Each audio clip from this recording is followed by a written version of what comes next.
श्री शिवाय नमस्तुभ्याम नमो नमः। ओम नमः शिवाय। नमस्कार दोस्तों, आपका अपने चैनल स्पिरिचुअल स्वास्थ्य में हार्दिक स्वागत है। जैसा कि आप जानते हैं, सावन मास चला हुआ है और हम कर रहे हैं शिव महापुराण की कथाएं। आज का अध्याय है नौवां व 10वां, दोनों अध्याय आज इसी वीडियो में करेंगे। तो करते हैं शुरू शिव पुराण का अध्याय 9। उमा सहित भगवान शिव का प्राकट्य, उनके द्वारा अपने स्वरूप का विवेचन तथा ब्रह्मा जी तीनों देवताओं की एकता का प्रतिपादन। ब्रह्मा जी कहते हैं, नारद, भगवान विष्णु के द्वारा की हुई अपनी स्तुति सुनकर करुणानिधि महेश्वर बड़े प्रसन्न हुए और उमा देवी के साथ वहां प्रकट हो गए। उस समय उनके 5 मुख और प्रत्येक मुख में 3-3 नेत्र शोभा पाते थे। भाल देश में चंद्रमा का मुकुट सुशोभित था। सिर पर जटा धारण किए गौर वर्ण विशाल नेत्र शिव ने अपने संपूर्ण शरीर में विभूति लगा रखी थी। उनकी 10 भुजाएं थी। कंठ में नील चिन्ह था। उनके श्री अंग समस्त आभूषणों से विभूषित थे। उन सर्वांग सुंदर शिव के मस्तक भस्म त्रिपुंड से अंकित थे। ऐसे विशेषणों से युक्त आभूषणों से विभूषित थे। उन सर्वांग सुंदर शिव के मस्तक में भस्म त्रिपुंड से अंकित था। ऐसे विशेषणों से युक्त परमेश्वर महादेव जी को भगवती उमा के साथ उपस्थित देख मैंने और भगवान विष्णु ने पुनः प्रिय वचन द्वारा उनकी स्तुति की। तब पापहारी करुणा कर भगवान महेश्वर ने प्रसन्नचित्त होकर उन्हें श्री विष्णु देव को श्वास रूप से वेद का उपदेश दिया। उसके बाद शिव ने परमात्मा श्री हरि को गुहा ज्ञान प्रदान किया। फिर उन परमात्मा ने कृपा करके मुझे भी वह ज्ञान दिया। वेद का ज्ञान प्राप्त करके कृतार्थ हुए भगवान विष्णु ने मेरे साथ हाथ जोड़ महेश्वर को नमस्कार करके पुनः उन्हें उनकी पूजन की विधि बताने का सुदूप उपदेश देने के लिए प्रार्थना की। यह बात सुनकर अत्यंत प्रसन्न हुए कृपा निधान भगवान शिव ने प्रीति पूर्वक यह बात कही। श्री शिव बोले, श्रेष्ठ गण, मैं तुम दोनों की भक्ति से निश्चय ही बहुत प्रसन्न हूँ।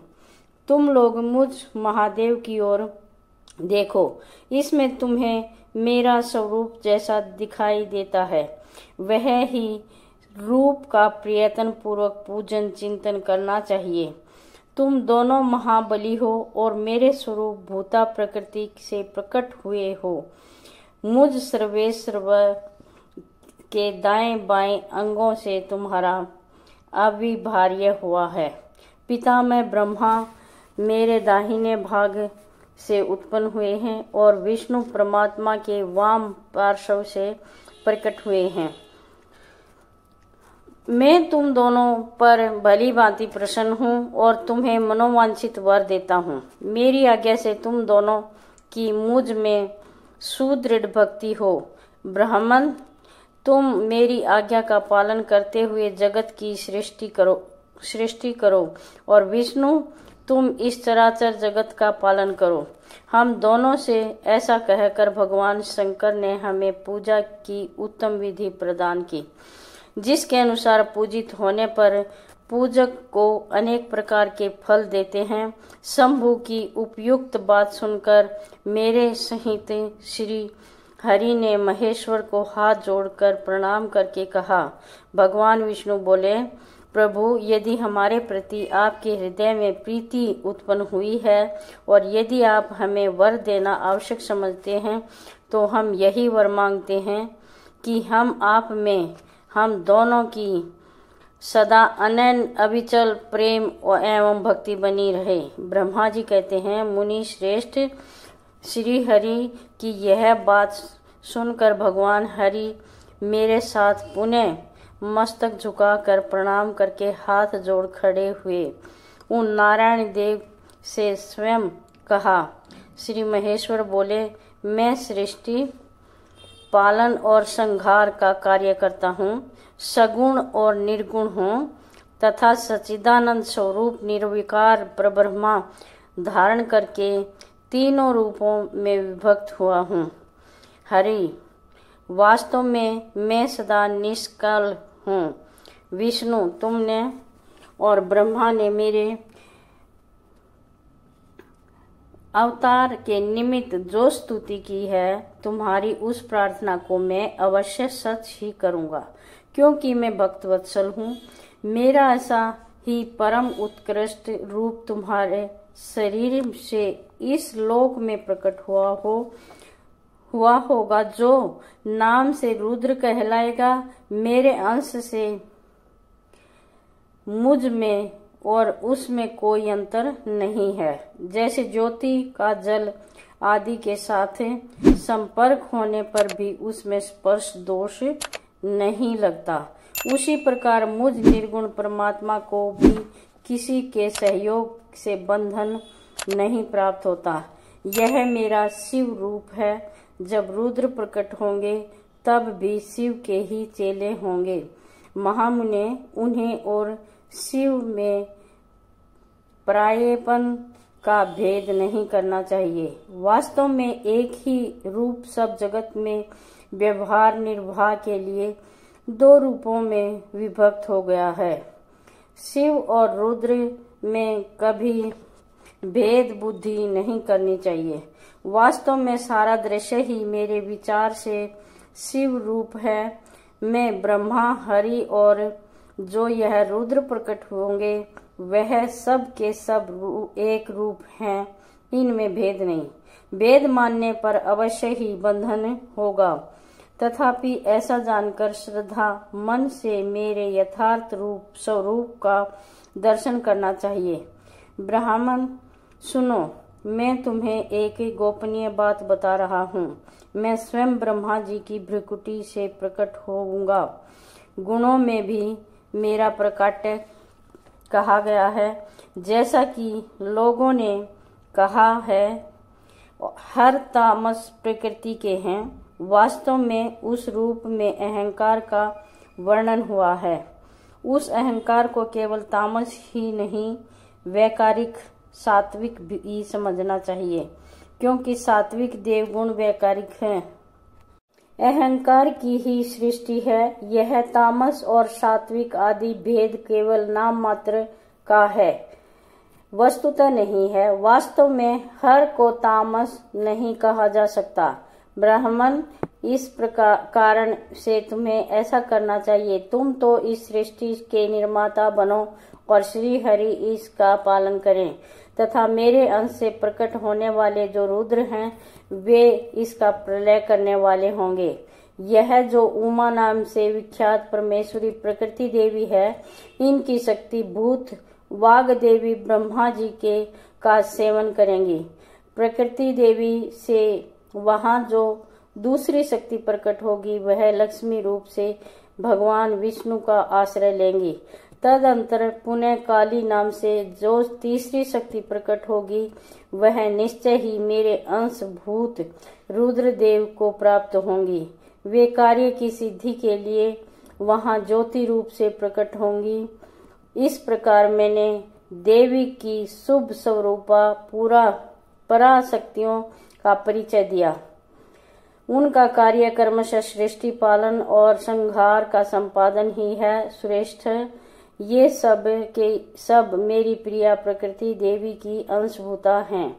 हरे, तुम लक्ष्मी का सहारा लेकर कार्य करो। ब्रह्मा, तुम प्रकृति की अंशभूता वाग देवी को पाकर मेरी आज्ञा के अनुसार मन से सृष्टि कार्य का संचालन करना चाहिए, और मैं अपनी प्रिया की अंशभूता काली का आश्रय ले रुद्र रूप से प्रलय संबंधी उत्तम कार्य करूंगा।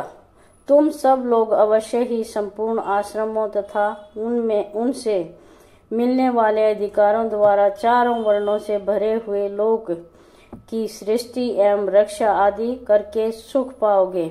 हरे, तुम ज्ञान विज्ञान से संपन्न तथा संपूर्ण लोकों के हितैषी हो। मेरी आज्ञा पाकर जगत में सब लोगों के लिए मुक्तिदाता बनो। मेरा दर्शन होने पर जो फल प्राप्त होता है वही तुम्हारा दर्शन होने पर भी होगा। मेरी यह बात सत्य है, सत्य है, इसमें संशय के लिए स्थान नहीं है। मेरे हृदय में विष्णु है और विष्णु के हृदय में मैं हूँ। जो इन दोनों में अंतर नहीं समझता वही मुझे विशेष प्रिय है।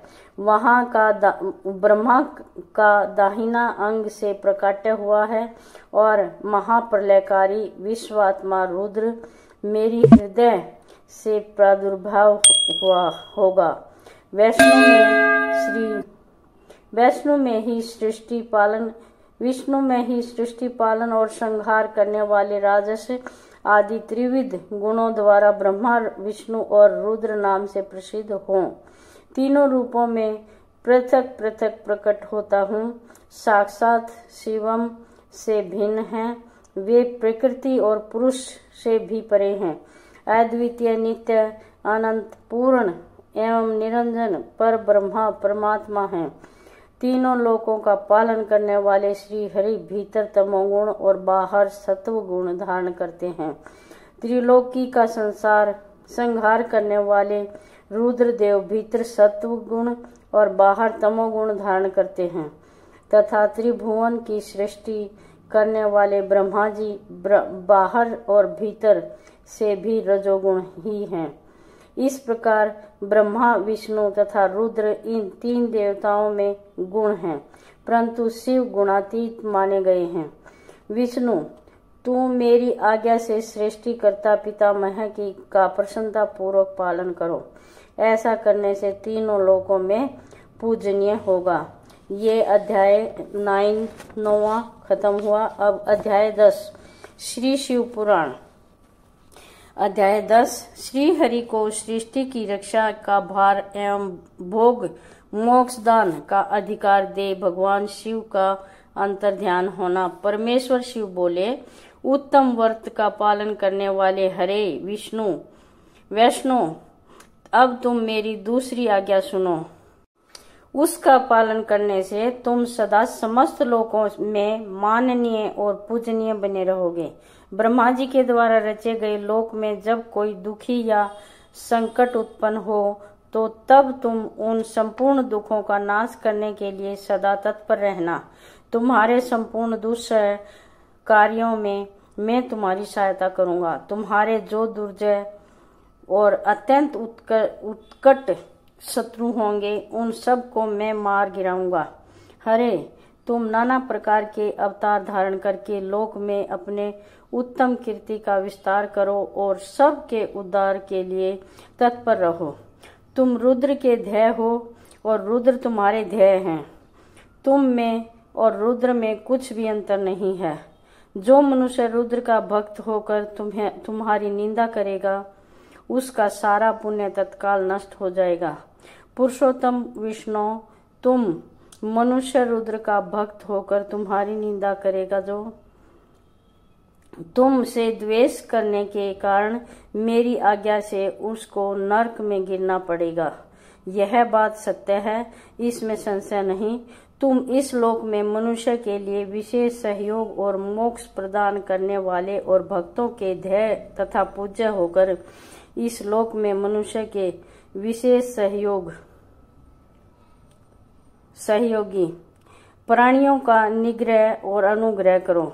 ऐसा कहकर भगवान शिव ने मेरा हाथ पकड़ लिया और श्री विष्णु को सौंपकर उनसे कहा, तुम संकट के समय सदा इनकी सहायता करते रहना।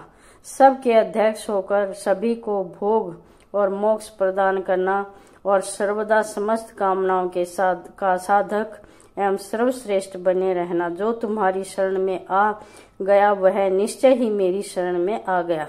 जो मुझ में और तुम में अंतर समझता है वह अवश्य नरक में गिरता है। ब्रह्मा जी कहते हैं, देव ऋषि नारद, भगवान शिव का यह वचन सुनकर मेरे साथ भगवान विष्णु ने सबको वश में करने वाले विश्वनाथ को प्रणाम करके मंद स्वर में कहा। श्री विष्णु बोले, करुणा सिंधु जगन्नाथ शंकर, मेरी यह बात सुनिए। मैं आपकी आज्ञा के अधीन रहकर यह सब कुछ करूँगा। स्वामी, जो मेरा भक्त होकर आपकी निंदा करे उसे आप निश्चय ही नरकवास प्रदान करें।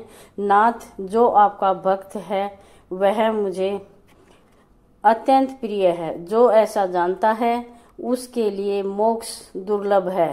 श्री हरि का यह कथन सुनकर दुखहारी हर ने उनकी बात का अनुमोदन किया और नाना प्रकार के धर्मों का उपदेश देकर हम दोनों के हित की इच्छा है। वीडियो देखने का बहुत बहुत धन्यवाद। अगर जानकारी अच्छी लगी हो तो कृपया लाइक, शेयर एवं सब्सक्राइब करें। मिलते हैं नेक्स्ट वीडियो में।